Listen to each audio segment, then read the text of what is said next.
Torna a parlare ai Veneti il presidente della regione Luca Zaia, quella fetta ancora incerta, timorosa dei vaccini che ha mille dubbi e lancia loro un nuovo appello.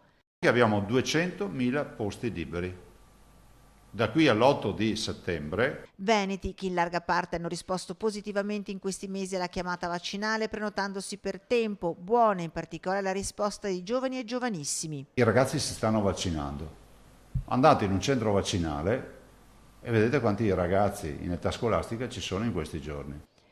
Buona anche la percentuale degli insegnanti, 82%, quello che si registra è però un calo delle prenotazioni passate da 10.000 al giorno a 4.000. 3-4 mila prenotazioni io le voglio vedere come prenotazioni scarse perché al giorno, perché comunque è iniziata la fase estiva, molte persone sono in vacanza, eccetera. Intanto, se ad imperversare la variante Delta, all'orizzonte già avanza la Beta, della quale però si attendono ancora i riscontri scientifici. Da settembre, infine, la campagna dei tamponi gratuiti potrebbe essere rimodulata. Ritareremo il nostro piano di sanità pubblica.